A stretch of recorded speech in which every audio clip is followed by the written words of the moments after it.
Follow up میں اپنے لیے یہی چیزیں بنائی. مسئلہ ان کو بھی یہی آ رہا ہے. اب یہ جو لکڑی والے ہیں جو باہر انٹرنیشنل اسٹینڈرڈ پہ وہاں تو ساری چیز سسٹم پہ چلتی ہے، وہ ہمارے پاکستان میں نہیں تھے. اور ہمارے پاکستان میں یہ جو ہم نے بنائے تھے یہ بھی مارکیٹ میں نہیں تھے، یہ ہم نے خود ڈیزائن کیے، خود جا کے بنوائے.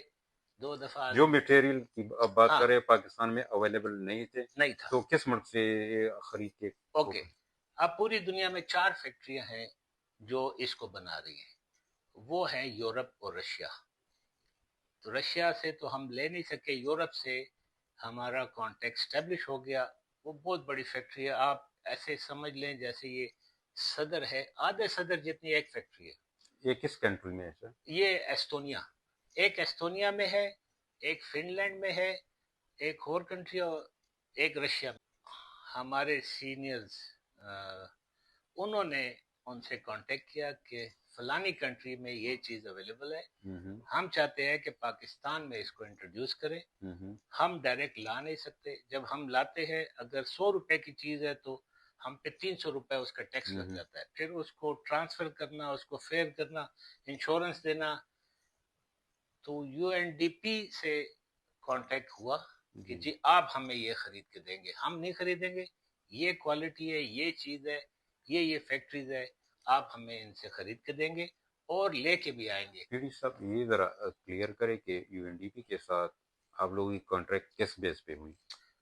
Okay, U N D P کے ساتھ کانٹریکٹ یہ ہے کہ یو این ڈی پی ہمیں اپنی ٹیکنیکل ایکسپرٹیز دے گا، اپنے ایکسیس، ان کا پوری دنیا میں ایکسیس ہوتا ہے، وہ انفارمیشن ایکسپیرینس دے گا، ہمیں پرچیز کرنے میں سپورٹ کرے گا، ہمیں یہ ایکوپمنٹ ٹرانسفر کرنے میں وہ سپورٹ کرے گا، جس کی وجہ سے ہمارے یہ سارے ٹیکسز ختم ہوتے ہیں. Plus U N D P ہی اپنے اسٹینڈرڈ پہ انٹرنیشنل ٹینڈر دے گا تاکہ پوری دنیا سے لوگ اس میں پارٹیسپیٹ کریں. کوئی فارمولا کاسٹنگ کا؟ Formula cost, U N D P اس پروجیکٹ میں ہمارا امپلیمنٹر ہے. امپلیمنٹر کے ساتھ یو این ڈی پی کے پاس جو اپنا فنڈ آئے گا، اگر ہمارے کسی جگہ پہ فنڈ کی کمی پڑ جاتی ہے تو وہ ایکسٹرا پیسے یا ایکسٹرا کام ہم نے کرنا ہے وہ یو این ڈی پی کرے گا.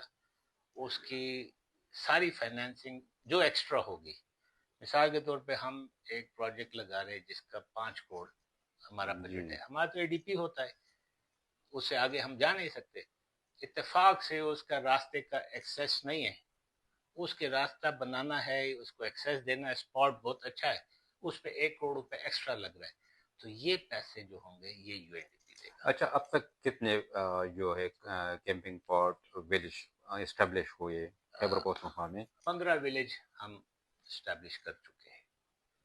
یہ کس کس ڈسٹرکٹ میں؟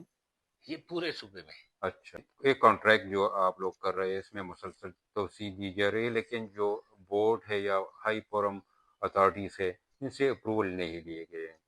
نہیں، ایسا ہے کہ یہ باقاعدہ چیف منسٹر کی سمری پہ 15 نام اپروو ہوئے کہ یہاں یہاں یہاں یہاں یہ لگنے ہیں. چیف منسٹر تک جب سمری جاتی ہے، اے سی ایس سے ہوتی ہے، چیف سیکرٹری سے ہوتی ہے، منسٹر سے ہوتی ہے، وہاں جاتی ہے، پھر اس کے اوپر اے ڈی پی کی اسکیم بنتی ہے. اچھا، جب پروجیکٹ جب بھی کمپلیٹ ہوگا، ہم نے تو 15 سائٹس پوری بنانی ہیں جو ہمیں چیف منسٹر کی سمری میں ہے. مثال کے طور پہ 10 سائٹیں بن گئی، پروجیکٹ کا ٹائم ختم ہو گیا، تو اب باقی 5 سائٹیں بننی ہیں، وہ پی این ڈی کی اسکیم میں ہے، تو وہ اس کی توثیق کے لیے ہم بھیج دیتے ہیں سیکٹری کو.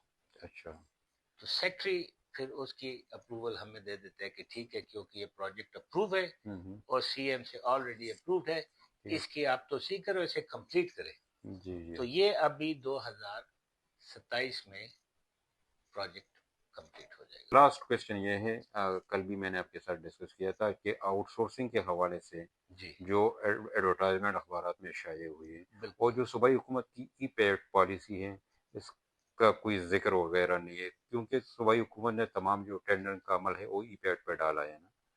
تو وہ ذرا ایک سوال اٹھ رہا ہے کہ کیوں ای پیڈ پہ آپ لوگوں نے نہیں ڈالا؟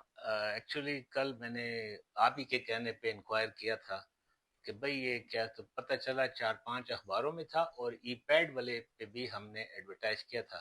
آپ کا کوشچن یہ ہے کہ جو اس کو پروسیس ای پیڈ. پروسیس ای پیڈ پہ کیوں نہیں ہوا؟ ہاں.